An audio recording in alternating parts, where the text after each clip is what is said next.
नमस्कार बच्चों। विद्या ज्ञान का रिजल्ट आ गया है और उसके बाद ही आपकी क्यूरीज आने लगी कि सर विद्या ज्ञान की मुख्य परीक्षा कब होगी। देख लो भैया, नोटिफिकेशन आ गया है मुख्य परीक्षा का। ठीक है, विद्या ज्ञान की मुख्य परीक्षा का नोटिफिकेशन स्कूल की तरफ से अपलोड कर दिया गया है। देखो लिखा है विद्या ज्ञान प्रवेश मुख्य परीक्षा अकादमिक 2025-26। ठीक है, देखिए इसमें सीधा सीधा मेंशन किया गया है जो प्रारंभिक परीक्षा हुई थी उसी के तर्ज पे ये अपनी मुख्य परीक्षा भी करा रहे हैं। ठीक है, देखो इसमें सारी जानकारी देंगे कि सिलेबस क्या रहेगा। ठीक है, सिलेबस क्या रहेगा, विद्या ज्ञान की मुख्य परीक्षा का एग्जाम कब होगा, ठीक है, क्या क्या होने वाला है, सब कुछ बताएंगे। बने रहिए अंत तक और चैनल को सब्सक्राइब कर लें, नए हैं तो सब्सक्राइब जरूर कर लें। ठीक है, और अपने छोटे भाई बहन के पास भेज दें। ठीक, जिसके पास जानकारी पहुंच जाए। ठीक है, बहुत लोग परेशान रहते हैं, कॉल कर देते हैं तो क्लास में कॉल अटेंड करना थोड़ा मुश्किल हो जाता है। ठीक, तो वीडियो बना दे रहे हैं कि मुख्य परीक्षा का क्या सिलेबस रहना है। ठीक है, और मुख्य परीक्षा में क्या क्या डॉक्यूमेंट लेके जाना है। ठीक, सारी चीज़ें आपको यहीं पे मिलेंगी। ठीक है, कोई भी अपडेट रहता है बहुत जल्दी यहीं पे मिलता है द सक्सेस क्लासेस पर TSC। ठीक, कोई अगर पूछताछ के लिए पहले मैसेज कर दीजिए। ठीक है, पहले मैसेज कर दीजिए तो सही रहता है।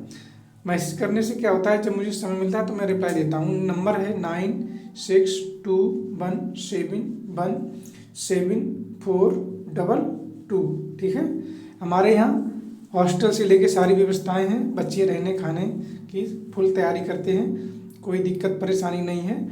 अगर कोई तैयारी की परिप्रेक्ष्य में या स्कूल के डॉक्यूमेंट कोई भी दिक्कत परेशानी आती है पहले मैसेज डाल दें। अगर नहीं किसी का रिप्लाई आता है थोड़ा हमको समय दें, रिप्लाई मैं दे देता हूँ, उस पर कॉल भी कर सकते हैं, ऐसी कोई बात नहीं। आप लोगों के लिए हम हर समय तैयार रहते हैं, कोई परेशानी नहीं है। ठीक है, चलिए चलते हैं, काम की बात करते हैं। देखिए इसमें लिखा है विद्या ज्ञान में प्रवेश हेतु नियत मुख्य परीक्षा पूर्व में आयोजित प्रारंभिक लिखित परीक्षा दिनांक 1/12/2024। ठीक है, अभी जो प्रारंभिक परीक्षा हुई थी वो 1/12/2024 को ही हुई थी। कह रहे हैं कि जो मैंने 1 दिसंबर 2024 को जो परीक्षा कराई थी उसी की भांति ही लिखित रूप में होगी। कह रहे हैं लिखित परीक्षा प्रक्रिया अंतर्गत संपूर्ण प्रश्न पत्र विषयवार 4 खंडों में विभाजित होगा और प्रत्येक प्रश्न के 1 से अधिक संभावित वैकल्पिक उत्तर होंगे और परीक्षार्थी द्वारा सही उत्तर का चयन कर उत्तर पत्रक OMR शीट में प्रदर्शित उपयुक्त गोले को काला करके उत्तर देना है। जो मतलब प्री दिया था ना, प्री एग्जाम पहली परीक्षा जो 1 दिसंबर को हुई थी उसी के तर्ज पे होना है। ठीक है, कोई डाउट नहीं है। सैंपल नमूना OMR दिया गया है।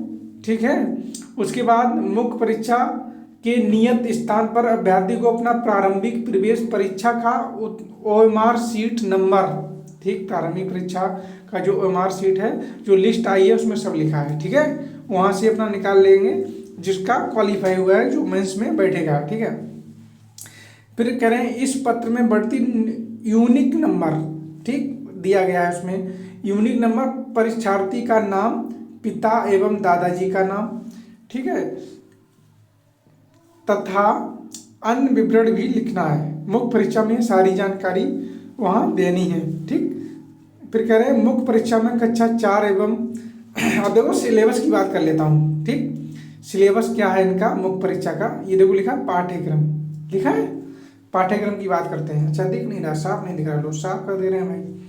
देखो ये दिख रहा है पाठ्यक्रम। ठीक, पाठ्यक्रम की बात कर लेते हैं। ठीक है, देखो कह रहे हैं भाषा गणित संबंधित विषयों के विचार कंसेप्ट को, ये लिखा है कंसेप्ट को समझने तथा समस्या निराकरण संबंधी निपुणता का परीक्षण निम्नलिखित विभिन्न क्षेत्रों में किया जाएगा। वो विभिन्न क्षेत्र कौन से हैं देख लो भाई। क्षेत्र है आपका, पहला क्षेत्र है देखो भाषा एवं शब्द ज्ञान, यानी कि हिंदी भाषा जब बोल देते हैं तो हिंदी इंग्लिश दोनों आ जाती है, ठीक है, हिंदी एंड इंग्लिश लैंग्वेज, ठीक है, मतलब जो ग्रामर वाला पोर्शन रहता है वही होगा इसमें, ठीक। उसके बाद मैथ, गणित, विज्ञान, सामान्य विज्ञान एवं समझ, ठीक है, सामान्य विज्ञान, जनरल नॉलेज, भाई जनरल नॉलेज ये साइंस है, ये जनरल नॉलेज है, ठीक। फिर कह रहे हैं मानसिक योग्यता, ये रीजनिंग है आपकी, ठीक। विश्लेषणात्मक अनुप्रयोग तथा निष्कर्ष निपुणता, यानी कि मेंटल एबिलिटी, एनालिटिकल एप्लीकेशन, ठीक है, कंक्लूजन स्किल, इस टाइप के रीजनिंग में क्वेश्चन रहेंगे। आई बात समझ में। फिर कह रहे हैं आगे बोल रहे हैं कि अगले चरण हेतु परीक्षार्थी को प्रश्न पत्र के प्रत्येक खंड में न्यूनतम 30% अंक प्राप्त करना अनिवार्य है। आ रही बात समझ में।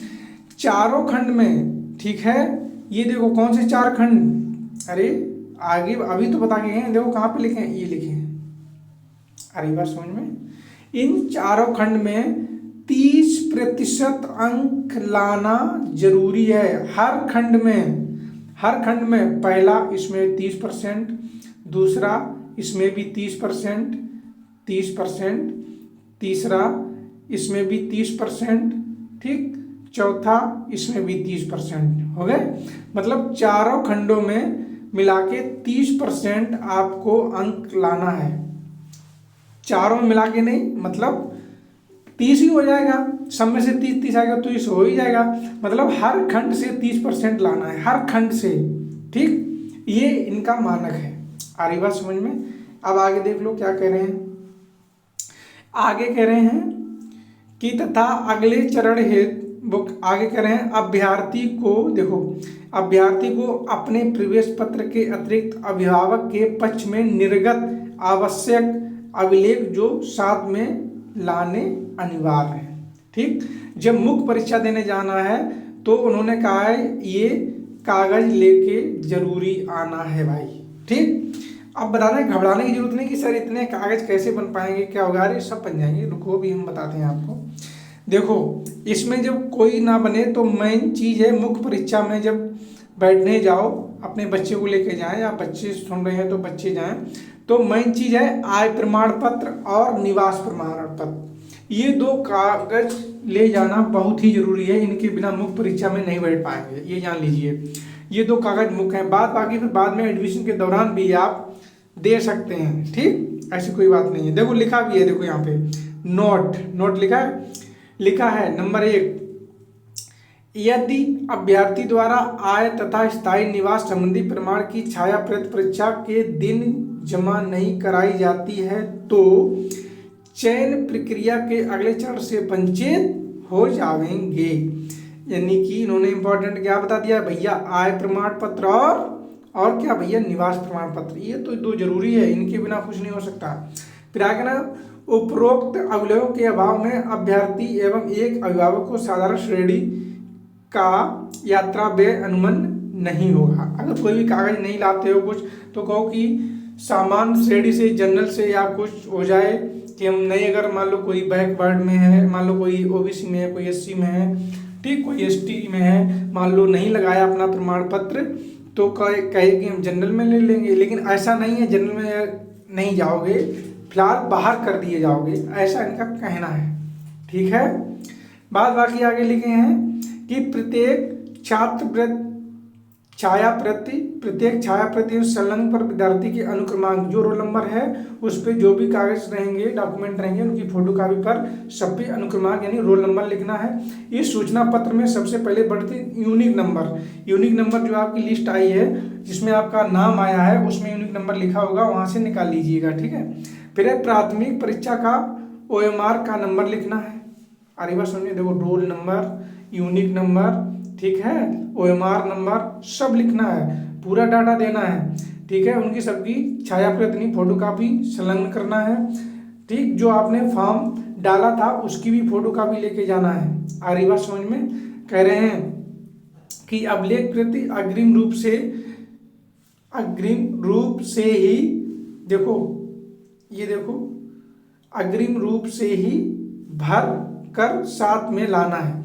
ये नहीं कि सेंटर पे पहुंच गए हैं तब भर रहे हैं आप, ऐसा नहीं है, पहले से ही ये सारी जानकारी लेके और फॉर्म को भर के लाना है। ठीक, फिर आगे कह रहे हैं लाना है और परीक्षा केंद्र पर जमा कर अपने संदर्भ हेतु रसीद प्राप्त कर लेना है। जो भी कागज वहाँ परीक्षा केंद्र पर आपके जमा होंगे, ये ठीक, ये कागज जो भी जमा होंगे इनकी एक रसीद मिलेगी कि आपने जमा किए हैं कि नहीं किए हैं, वो रसीद प्राप्त जरूर कर लें। वही ये बात कह रहे हैं कि आपके पास प्रूफ रहेगा इस चीज़ का कि मैंने परीक्षा केंद्र पे डॉक्यूमेंट ये जमा किए हैं। ठीक, आगे क्या कह रहे हैं, देखो, कह रहे हैं परीक्षा केंद्र पर मोबाइल कैलकुलेटर लेकर आना वर्जित है, अन्यथा परीक्षा कक्ष से निष्कासित कर दिया जाएगा। समझ रहे हो? ये चीजें लेके नहीं जाना है, नहीं तो आपसे परीक्षा नहीं देने दी जाएगी, आपको बाहर कर दिया जाएगा। आगे लिखा है परीक्षार्थियों को बीच में परीक्षा छोड़ने की अनुमति नहीं है तथा परीक्षार्थी नियत अवधि पर ही परीक्षा कक्ष से बाहर आ सकेंगे। ऐसा नहीं है कि आपने 2 घंटे का पेपर है 1 घंटे में निपटा दिया, कहो सर मुझे जाने दो, ऐसा नहीं है। अरे बात समझ में? नहीं निकलने देंगे वो, ऐसा मत करना एग्जाम सेंटर के अंदर जाने के बाद। आगे कह रहे हैं अभिभावकों से अनुरोध है कि परीक्षा समाप्त होने के उपरांत केंद्र के बाहर नियत समय पर पहुंचकर विद्यार्थी को साथ ले जावें। अब ये नहीं बच्चा अंदर छोड़ के अपना कहीं चले गए, भैया गार्जियन जाते हैं तो कहें चलो शॉपिंग कराएं, तब तक बच्चा बाहर कहीं इंतजार कर रहा है, गुम हो जाए, कुछ हो जाए। समझ रहे हो? अब तो परीक्षा कहाँ 2 ही जगह होगी, एक सीतापुर होगी और कहाँ होगी, बुलंदशहर। 2 जगह स्कूल है, मुख्य परीक्षा 2 ही जगह होगी। ठीक है, उसके बाद क्या कह रहे हैं, ये कह रहे हैं कि बच्चा अपना समय से निर्गत समय सीधा नियत समय पे, जैसे पेपर छूटे उतने समय पे अपना बच्चा रिसीव कर लो भाई। स्कूल वालों की कोई मतलब जिम्मेदारी नहीं है। ठीक है, ये तो बात हो गई डॉक्यूमेंट क्या है, ठीक है, क्या सिलेबस है, ठीक है, कितना % अंक लाना है, क्या सेक्शन है, मतलब 4 खंड आएंगे। ठीक है, सब पूरा ये सारी बात हो गई, इतनी तो डन हो गई। अब देख लेते हैं परीक्षा कब है। ठीक है, आ रही बात समझ में? परीक्षा सेंटर पे जाने का एड्रेस क्या है, अब वो देख लेते हैं। चलिए आइए, देखो बाकायदा इतना बढ़िया व्यवस्था दी है स्कूल वालों ने कि मैप भी बना के दिया है। ठीक, ये देखो मैप भी बना के दिया है। आ रही बात समझ में? कहाँ से कितनी दूरी है, कैसे पहुँचना है, क्या है, सारी चीज़ें दे रखी हैं। आ रही बात समझ? ये देखो मैप दे रखा है, कहाँ से कितनी दूरी है, सब दे रखा है। देखो मुख्य परीक्षा संबंधी विवरण, ये देख लो, ये मैन है, स्क्रीनशॉट ले लेना, डाल लेना। ठीक है, लिखा है परीक्षा केंद्र विद्या ज्ञान स्कूल, ग्राम सुनेचा, तहसील सिंदौली, जनपद सीतापुर, उत्तर प्रदेश का ये एड्रेस है। ये एग्जाम सेंटर का पता है, तारीख है, सब कुछ सीतापुर का है। ठीक है, कह रहे हैं कि जो सीतापुर एग्जाम सेंटर मुख्य परीक्षा का बना है उसकी परीक्षा तिथि शनिवार 8 फरवरी 2025 है। आ रही बात समझ में? जो सीतापुर सेंटर पे परीक्षा मुख्य परीक्षा होगी उसकी तारीख कितनी है, शनिवार 8 फरवरी 2025। फिर कह रहे हैं परीक्षा केंद्र में पहुंचने का समय, परीक्षा केंद्र पे 8 बजे आपको पहुंच जाना है। उसके बाद 8 बजे से लेकर 8:30 बजे तक आपके कागज जमा होंगे और वहाँ जो पंजीकरण होगा वो होगा। ठीक है, 8:30 बजे से लेके कब तक, 10:30 बजे तक। समझ में आ गई बात? 8 से 8:30 बजे, मतलब 8 बजे पहुँच जाना है, 8:30 तक ये प्रोसेस हो जाएगी। फिर परीक्षा आपकी 10:30 पे शुरू होगी, 10:30 से लेके 12:40 तक परीक्षा चलेगी। आ रही बात समझ में कि नहीं आ रही है? तो यानी कि 2 घंटा 10 मिनट का ये परीक्षा में समय दे रहे हैं, 2 घंटा 10 मिनट का समय दे रहे हैं। 2 घंटा मान के चलिए वेरिफिकेशन से लेके, और 10-5 मिनट वो इधर उधर चले जाते हैं। 2 घंटे का आपका पेपर है, समझ रहे हो? अब पहुंचने का मार्ग कह रहे हैं, पहुंच मार्ग का चित्र, परीक्षा केंद्र विद्या ज्ञान स्कूल, ग्राम सुनचेरा, तहसील सिंदौली, जनपद सीतापुर, इस एड्रेस पे जाना है, ये लिखा है। बाद बाकी ये मैप है, आप देख सकते हैं, स्क्रीनशॉट ले सकते हैं। ठीक है, ये हो गया सीतापुर। देखिए आपको बताएं कि ये जो सीतापुर वाला है, ये जो सीतापुर वाला स्कूल है ये 8 फरवरी को एग्जाम कराएगा। सीतापुर सेंटर में जितने भी बच्चे जाएंगे वो 8 फरवरी को कराएंगे, ठीक है। उनका एग्जाम 8 फरवरी को है। और जो बुलंदशहर वाले बच्चे हैं, कहाँ के, बुलंदशहर के, ठीक है, बुलंदशहर के जो बच्चे हैं जिनका डिस्ट्रिक्ट बुलंदशहर में लगता है, उनका एग्जाम 9/2/2025 को है भाई, ठीक। यह है संडे को, याद रखना, एक ही दिन नहीं है, दोनों जगह अलग अलग है। आ रही बात समझ में। बुलंदशहर वाले बच्चों को कितना है, 9/2/2025 को। मेंस की बात कर रहा हूँ, मेंस की, दूसरी मुख्य परीक्षा की, ठीक है, मेंस एग्जाम की बात कर रहा हूँ। अच्छा दिखा दें इसका भी प्रूफ। रुको रुको रुको रुको रुको भाई रुको, लो पीछे जाना पड़ेगा मुझे, PDF लिस्ट में बुलंदशहर का देखना है ना। लो कहिए तो, ये लो बुलंदशहर का आ गया। बात बाकी ये मतलब कि सिलेबस वो सबका सेम है, देख लो सब सेम है, कुछ अलग नहीं है, ठीक है। देखो 4 खंड होंगे, है कि नहीं, और 30% हर खंड में लाना है, ठीक। सिलेबस उसमें है, सो उसमें है, ये देखो सारा कुछ नहीं है। जो डॉक्यूमेंट उसमें है, सो डॉक्यूमेंट इसमें है, कुछ नहीं है, सब सेम है। बस थोड़ा क्या है, एग्जाम सेंटर अलग अलग है, एड्रेस जाने का अलग है। ये लो स्क्रीनशॉट ले लो भाई। लिखा है मुख्य परीक्षा संबंधी विवरण, परीक्षा केंद्र विद्या ज्ञान स्कूल, ग्राम दुल्हेरा, जेवर रोड, तहसील सिकंदराबाद, जनपद बुलंदशहर, उत्तर प्रदेश, ठीक है। परीक्षा तिथि रविवार 9 फरवरी 2025, वही तो बता रहा हूँ, वहां पर भी वही बता रहा था। तो बुलंदशहर सेंटर की परीक्षा तिथि कब है, 9 फरवरी 2025 को, ठीक है। परीक्षा केंद्र में पहुंचने का समय, इसका समय दूसरा है, 12:30 बजे तक पहुंच जाना है, ठीक है। 12:30 बजे से लेके 12:30 तक आपकी रिपोर्टिंग होगी, डॉक्यूमेंट जमा होंगे, पंजीकरण होगा। आ रही बात समझ में। उसके बाद 14:30 यानी कि 2:30 पर, यानी 2:30 बजे से लेके और 4:30 बजे तक आपका एग्जाम चलेगा।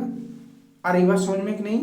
ये अच्छा दिख नहीं रहा है, लो भाई अब तो दिख रहा है, ले लो स्क्रीनशॉट, लो ले लो, ठीक। आ रही बात समझ में, कोई दिक्कत परेशानी बताओ। ये बुलंदशहर सेंटर के जाने का मार्ग है, ये पूरा एड्रेस लिखा है, देख लो भाई। टेम्पू से जाना है, कैसे जाना है, फ्लाइट से जाना है, जैसे आपकी इच्छा हो वैसे काम जाओ। आप तो भाई सब, आप तो महान है, कैसे पहुंच सकते हैं। तो ये एड्रेस है, ये सारा लिखा है, ठीक है। चलिए ठीक है, मेरी बात समाप्त हुई। और वीडियो कैसा लगा कमेंट सेक्शन में जरूर बताएं। और दूसरी चीज, अगर आपका बच्चा या आप इस बार छूट गया है, कोई दिक्कत नहीं है, अगले सत्र के लिए तैयार होना चाहते हैं तो 96, फिर बता रहा हूँ, 9621717422 पर संपर्क करके अगले सत्र की तैयारी कर सकते हैं। हमारे यहाँ ऑफलाइन ही बैच चलते हैं, ऑफलाइन ही चलते हैं, और बच्चों को रहने, खाने और पढ़ने की तीनों व्यवस्थाएं हैं कोचिंग सेंटर में, कोई दिक्कत परेशानी नहीं है।